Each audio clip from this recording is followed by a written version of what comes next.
دو ہفتوں میں ہی ہمیں نظر آیا کہ وہ ٹوٹ گئے، بکھر گئے اور انہوں نے ہتھیار. السلام علیکم ویورز، امید ہے آپ لوگ خیریت سے ہوں گے. میں ہوں سمینہ پاشا اور جناب آج بھی بڑی اہم 2-3 چیزیں ہیں جس کے اوپر آپ سے بات کرنی ہے مجھے. ایک تو آپ کو بتائیں گے کہ کون سا عمران خان کا ایک ایسا شعر ہے جو کہ کچھ اس طرح ڈٹ گیا ہے کہ جس نے سب کو حیران کر کے رکھ دیا. وہ کون سا کھلاڑی ہے اس کی بات کریں گے اور اس کے ساتھ ساتھ کچھ ذکر ہوگا مزید ایسے لوگوں کا کہ جن کے ساتھ کچھ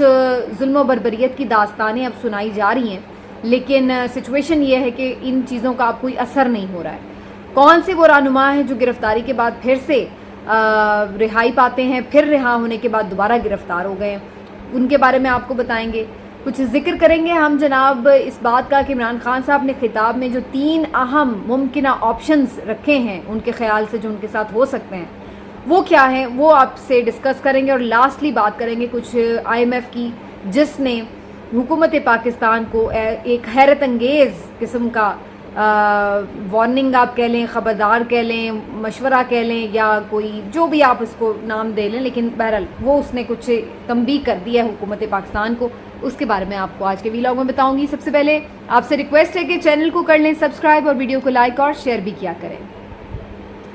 تو ویئرز، جیسا کہ میں ذکر کر رہی تھی کہ مجھے ذاتی طور پہ بڑا حیران کیا ہے PTI کے ایک ایسے کھلاڑی نے کہ جہاں ہم ایسے ماحول میں دیکھ رہے ہیں شدید قسم کا پریشر ہے اور بہت سے جو PTI کے مین لیڈران تھے یا بالکل جس کو کہتے ہیں ایسا محسوس ہوتا تھا کہ سیسا پلائی ہوئی دیوار بنے ہوئے لیڈران ہیں، وہ تک فوراً 1-2 ہفتوں میں ہی ہمیں نظر آیا کہ وہ ٹوٹ گئے، بکھر گئے اور انہوں نے ہتھیار ڈال دیے. لیکن وہیں پر کچھ ایسے لوگ بھی ہیں جو ایک نئی داستانیں رقم کر رہے ہیں. آپ ان کے نظریے سے بھلے اختلاف کریں، میں یہ نہیں کہہ رہی کہ وہ صحیح ہیں اور ان کا نظریہ بھی صحیح ہے. میرے نزدیک ہو سکتا ہے صحیح ہو اور ہو سکتا ہے کسی اور کے نزدیک ان کا نظریہ بھی ٹھیک نہ ہو، تو بھلے آپ ان کے نظریے سے اختلاف کریں، لیکن یہ بات ماننا پڑے گی کہ جو اپنے کاز، اپنے لیڈر کے ساتھ ان کی کمٹمنٹ ہے اور جو حالات کے جبر اور ریاست کے تشدد کے سامنے ان کا صبر ہے، یہ ایک ایسی بے مثال داستانیں بن رہا ہے کہ جس کا ان کو فائدہ آگے چل کر بھی ہوگا. نہ صرف فائدہ ہوگا بلکہ یہ داستانیں ہمیشہ کے لیے جیسے کہتے ہیں نا تاریخ کا حصہ بن جاتی ہیں، تو یہ چیزیں اسی طرح تاریخ کا حصہ بن جائیں گی ان لوگوں کے لیے، اور یہ ہمیشہ اپنی باقی جو زندگی ہے وہ اپنا سر فخر سے بلند کر کے چل سکیں گے اور آپ دیکھیں گے کہ عوام کی محبت ان پر نچھاور ہوگی، بجائے اس کے کہ جن کا ذکر میں نے اپنے پچھلے ویلاگ میں کیا تھا کہ کس طرح سے لوگ ان سے خائف ہو رہے ہیں اور لوگ ان کو کس طرح سے ہیٹ کر رہے ہیں. ابرار الحق صاحب میں نے ذکر کیا تھا کہ ان کا پرفارم کرنا لوگوں کو برا لگا، اور پھر جس طرح سے انہوں نے باقی بھی واقعہ بتایا کہ لوگوں نے انہیں یہ خدشہ تھا کہ انڈے تک لوگ لے کے آئے ہوئے ہیں اور انڈے بھی انہیں ماریں گے، تو یہاں تک سچویشن ہے. تو وہ لوگ جو تقریباً 2 ہفتے پہلے تک لوگوں کے لیے بڑے ہردل عزیز تھے اور لوگ ان کو ووٹ دینے کے لیے بےتاب ہیں کہ کب الیکشن ہو اور ہم ان کو ووٹ ڈالیں، وہی لوگ 2 ہفتے کے بعد اس طرح کی سچویشن میں نظر آ رہے ہیں کہ جہاں پر لوگ ان سے محبت تو کیا نفرت کر رہے ہیں یا ان کے اوپر تنقید کر رہے ہیں. تو وہ اس قسم کی پوزیشن میں آ گئے ہیں. کمپرومائز انہوں نے کیا تو ہے، لیکن کیا یہ کمپرومائز ان کی سیاست کا سب سے سیاہ کمپرومائز ہوگا، یہ تو آنے والا وقت ڈیسائیڈ کرے گا. لیکن فی الوقت تو ایسا لگتا ہے کہ جو ایک سیاستدان کا سب سے بڑا ایسٹ ہوتا ہے، ایک سرمایہ ہوتا ہے، وہ اس کی عوام کی چاہت، اس کی محبت، اس کی پسندیدگی اور اس پر اعتبار ہی ہوتا ہے، اس کا اعتماد ہی ہوتا ہے. اور اگر وہی کوئی سیاستدان کھو دے تو پھر میرا خیال ہے یہ اس کے لیے بڑا ناقابل تلافی نقصان ہوتا ہے. لیکن بہرحال جناب، پہلے تو ہم یہ ملک میں دیکھتے رہے ہیں ریت روایت کے لوگ آتے جاتے ہیں اور پھر دوبارہ بہت جگہوں پہ سیٹل بھی ہو جاتے ہیں. تو کیا اس دفعہ بھی ایسا ہی ہوگا؟ کیا ہسٹری میں ہمیں کوئی چینج نظر آئے گا؟ اس کا فیصلہ وقت پر ہی چھوڑ دیتے ہیں. میں خاص طور پر جن کھلاڑی کا ذکر کرنا چاہ رہی ہوں وہ ہیں جناب سلیم سرور جوڑا صاحب، جو کہ PTI گجرات کے صدر بھی ہیں. اور میں اس لیے ان سے بڑی حیران ہوئی ان کی کمٹمنٹ دیکھ کے کہ جو کچھ 1-2 ویڈیوز میں نے دیکھی ہیں کہ جس طرح سے ان کے اوپر ایک ان کی طبیعت بھی خراب تھی، انہیں بھی بارہا حراست میں بھی لیا گیا، فردر ان کو عدالت نے ریلیز کرنے کا آرڈر بھی کیا کہ ان کی صحت بھی ٹھیک نہیں ہے، ان کو ہاسپٹل پہنچایا جائے. پھر ہم نے دیکھا کہ ہاسپٹل میں بھی انہیں اریسٹ کرنے کے لیے پولیس پہنچ گئی. تو بہت زیادہ انہوں نے ریاستی جبر اور تشدد کا ڈٹ کر مقابلہ کیا، لیکن ابھی تک انہوں نے کوئی اپنی کمٹمنٹ جو ہے اس میں کہیں پہ بھی وہ گرپ نہیں چھوڑی. اور میں یہ ویڈیو دیکھ کے ان کی زیادہ حیران ہوئی جو اس وقت سوشل میڈیا پہ وائرل ہے، جس میں وہ یہ بات کہہ رہے ہیں کہ آپ کو مجھے گولی ہی مارنی پڑے گی، پریس کانفرنس نہیں کروں گا، پریس کانفرنس نہیں کروں گا، آپ کو مجھے گولی ہی مارنی پڑے گی۔ آپ کو معلوم ہونا چاہیے کہ میں پیچھے ہٹنے والوں میں سے نہیں ہوں، اور وہ یہ اعلان بھی کر رہے ہیں اور اس کے اوپر ثابت قدمی سے کھڑے نظر بھی آ رہے ہیں۔ پھر اسی طرح سے مجھے ڈاکٹر یاسمین راشد صاحبہ دکھیں، آئرن لیڈی میں انہیں ہمیشہ کہتی ہوں، اور وہ بھی دیکھیے کینسر سروائیور ہیں، 70 سال سے زائد ان کی عمر ہے، اور ان کو آپ نے جس طرح سے ابھی دیکھا ہے، پچھلے دنوں بھی ان کی طبیعت خراب تھی، ہاسپٹلائز بھی تھی، لیکن وہ بھی پریس کانفرنس کرنے کے لیے تیار نہیں ہیں۔ اسی طریقے سے جو ہمارے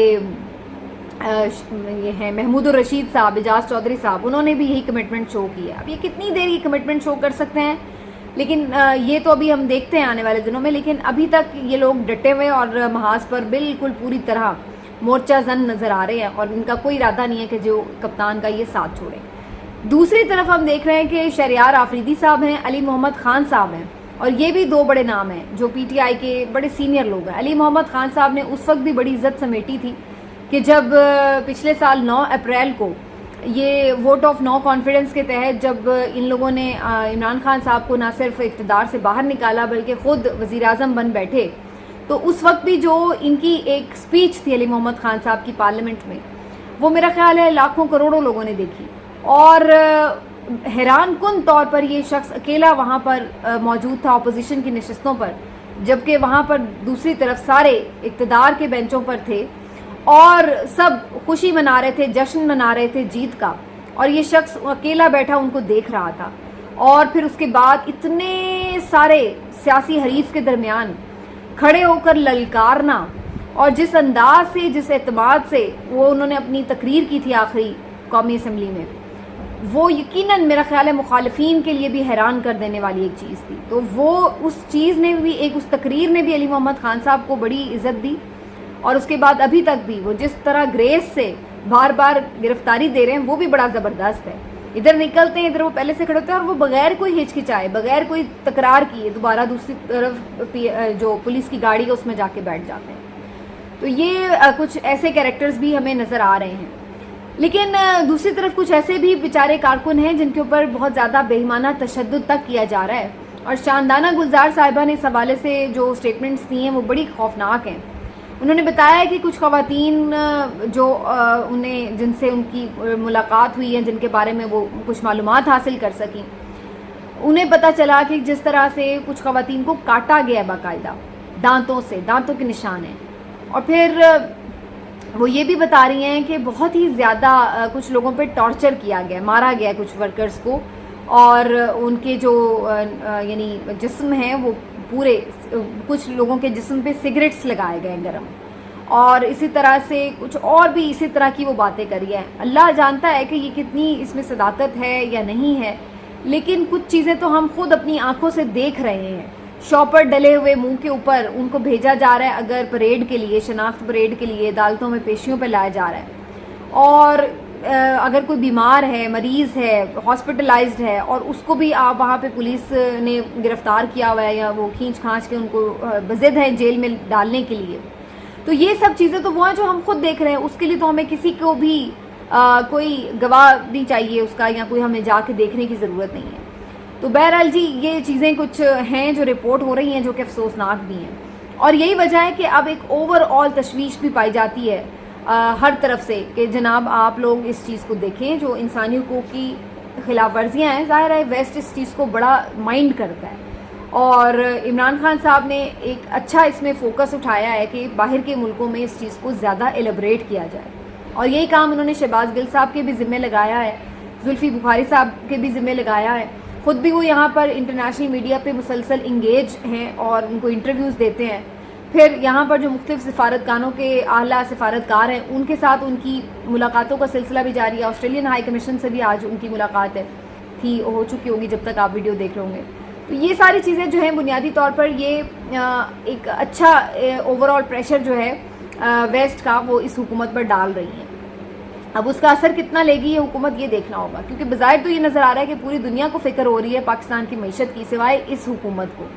جو ہمیں کوئی اس میں سیریس نظر نہیں آ رہی کہ ان کا پلان کیا ہے، کیسے معیشت کے اس بحران سے نکلنا ہے۔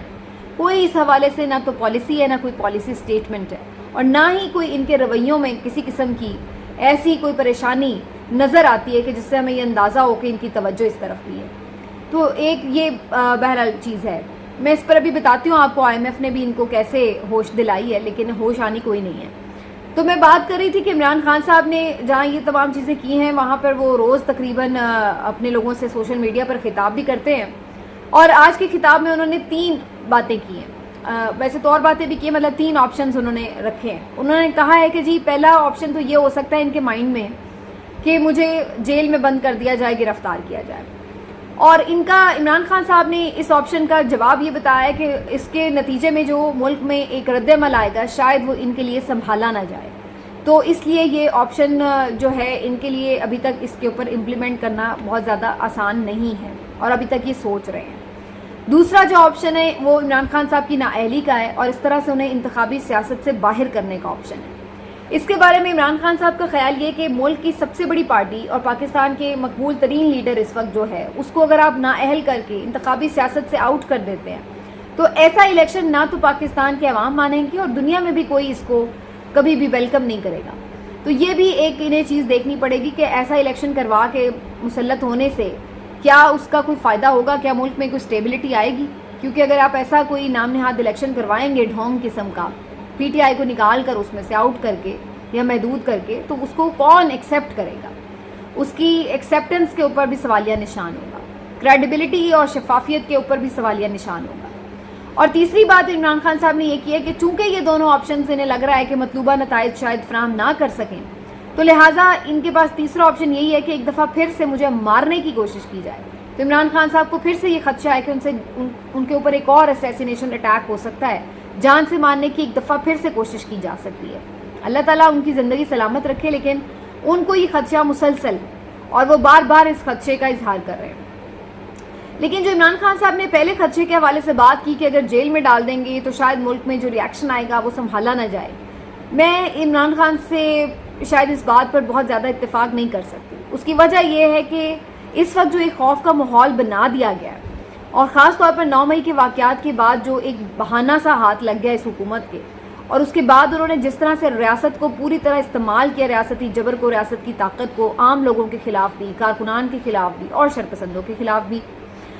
تو اس سے جو ایک ٹیرر انہوں نے پھیلا دیا ہے پوری سوسائٹی میں. میرا نہیں خیال ہے کہ دل میں اگر کوئی اس چیز کو سمجھ بھی رہا ہو کہ یہ کچھ غلط ہو رہا ہے تو اس کے لیے کوئی اب فی الحال اس ماحول میں باہر نکلنے کے لیے تیار ہوگا. ایک بات. اور دوسری بات یہ کہ یہ باہر نکالنے کے لیے کچھ جو مقامی لیڈرشپ ہوتی ہے وہ کچھ اہم کردار ادا کر سکتی ہے. لیکن یہاں پر ہم یہ بھی دیکھ رہے ہیں کہ جو مقامی لیڈرشپ ہے اس وقت یا تو وہ چھوڑ کے جا رہی ہے یا بہت ہی کمپرومائزڈ ہے، خود بچتی پھر رہی ہے، خود چھپتی چھپاتی پھر رہی ہے. تو ایسی سچویشن میں لوگوں کو کون باہر نکالے گا؟ تو اس لیے میرا نہیں خیال ہے کہ عمران خان صاحب کو نااہل کیا جائے یا انہیں جیل میں ڈالا جائے. ہر دوسری صورتوں میں کوئی بہت بڑا رد عمل ابھی فی الحال میں عوام میں نہیں دیکھ رہی. میں یہ نہیں کہہ رہی کہ عمران خان صاحب کی مقبولیت نہیں ہے یا عوام انہیں چاہتے نہیں ہیں، میں صرف یہ کہہ رہی ہوں کہ فی الحال جو ماحول بن چکا ہے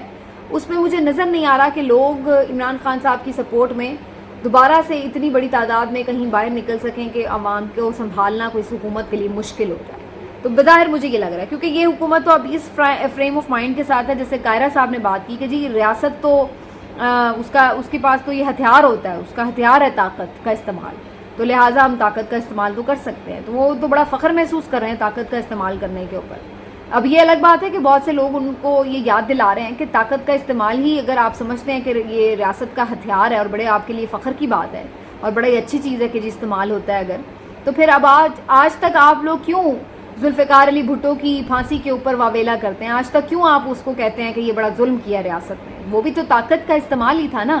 جو بھٹو صاحب کے ساتھ کیا گیا. تو پھر وہاں پر طاقت کا استعمال غلط اور عمران خان کے خلاف طاقت کا استعمال صحیح، یہ کیسے ہو سکتا ہے؟ یہ دو سٹینڈرڈز تو نہیں ہو سکتے. اگر آپ طاقت کے استعمال کو غلط کہتے ہیں تو پھر وہ ہر پولیٹیکل لیڈر کے لیے غلط ہے، اور اگر طاقت کا استعمال کسی ایک لیڈر کے لیے ٹھیک ہے تو پھر دوسرے لیڈر کے لیے بھی ٹھیک ہوگا. تو آپ اپنی معیار ایک رکھیں، پھر یہ نہیں کہ اپنے لیڈر کے لیے آپ معیار دوسرا رکھیں اور دوسروں کے لیڈر کے لیے آپ معیار دوسرا رکھیں. لیکن یہ کافی تنقید کی زد میں یہ قاہرہ صاحب کا بیان جس میں وہ یہ بات کہہ رہے ہیں کہ جی سارے ملکوں کے پاس طاقت ہوتی ہے، سارے ملک استعمال کرتے ہیں، تو اس میں کوئی وہ جیسے ڈیفینڈ کر رہے ہوں کہ جی طاقت کا استعمال کر کے تو بڑا اچھا کوئی کارنامہ کر رہا ہے. اور بڑا یہ پستی ہے میں سمجھتی ہوں پیپلز پارٹی کے نظریے کی، کیونکہ پیپلز پارٹی ہمیشہ بہت زیادہ جمہوری رویوں اور خاص طور پر انسانی حقوق اور اس طرح کی چیزوں کے اوپر، آزادی اظہار رائے اور یہ ان تمام چیزوں کے اوپر یہ جو نعرے ہوتے ہیں بڑے مشہور سے، ان کے اوپر ہمیشہ وہ بڑا سٹانس لے کے اپنے آپ کو ثابت کرتی ہے کہ جی وہ بڑی علمبردار ہے. لیکن جب آپ بھی طاقت کے استعمال کو حربہ سمجھنے لگیں، ہتھیار اور خوبصورتی سمجھنے لگیں، تو پھر اس کا مطلب ہے کہ آپ کے پاس باقی کوئی ہتھیار باقی نہیں رہ گیا ہے، کام نہیں کر رہا ہے. تو یہ پھر پستی ہے آپ کے نظریے کی بھی کہ آپ بھی اس نظریے پہ آ کے کھڑے ہو گئے. پی ایم ایل این سے تو ہم پہلے زیادہ ایکسپیکٹ ہی نہیں کرتے، ان کی شروع سے ہی ایک الگ سی سوچ رہی ہے اس حوالے سے.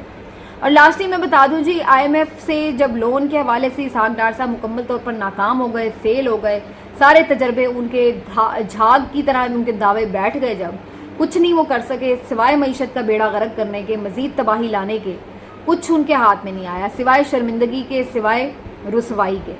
اور اس کے بعد اب یہ حال ہے کہ منہ چھپانے کی ان کے پاس جگہ نہیں ہے. ایسی معیشت کی صورتحال سے دوچار کر کے آئی ایم ایف کو ناراض کر کے آئی ایم ایف کو منا نہیں سکے، اور اب الٹیمیٹلی شہباز شریف صاحب نے کچھ اپنے طور پہ کوشش کی ہے جی آئی ایم ایف کی سربراہ سے بات چیت کرنے کی کہ جی آپ کچھ لون کے لیے کریں. اور آگے سے ان کا جواب کیا تھا؟ ان کا جواب وہ تھا جو اگر کوئی واقعتاً جمہوری لیڈر ہوتا تو شرم سے ڈوب مرتا سن کے. ان کا جواب یہ تھا کہ جناب آپ ذرا اپنے آئین پہ عمل کریں، آپ کو پیسے تو ہم دے دیں گے لیکن اپنے ملک میں استحکام لے کے آئیں. اور استحکام آپ کے ملک میں تبھی آئے گا جب آپ اپنے آئین پہ عمل کریں گے، اپنے کانسٹیٹیوشن پر عمل کریں گے. یعنی اب باہر سے لوگ آ کے ہمیں سمجھا رہے ہیں، جو ہمارے لیے شرم کا مقام ہے، کہ خدا خوفی کرو، آپ کے ملک میں آئین کو اٹھا کے آپ لوگوں نے ردی کی ٹوکری میں پھینک دیا، اس کو پھاڑ پھاڑ کے کہیں آپ نے پتہ نہیں کدھر پھینک دیا. تو اپنے آئین پہ عمل کریں، آپ کے ملک میں اسٹیبلٹی بھی آئے گی، اور اس کے بعد آپ کو پیسہ دیتے ہوئے کسی کو اتنی پریشانی بھی لاحق نہیں ہوگی کہ یہ ملک پیسے واپس کہاں سے کرے گا. تو یہ ایک جو ہے چیز ہے جو اس وقت ایک پوری انسرٹینٹی کی وجہ سے کوئی ہمارے دوست ممالک ہوں یا عالمی مالیاتی ادارے ہوں، وہ ہماری مدد کرنے سے ہچکچا رہے ہیں، کیونکہ انہیں نظر آ رہا ہے کہ ملک ابھی تک بھی انسٹیبلٹی کی طرف ہی ہے اور اس میں مزید کوئی امکان نظر نہیں آ رہا. کیونکہ جب تک لڑائی کا جو دماغ پہ بھوت سوار ہے،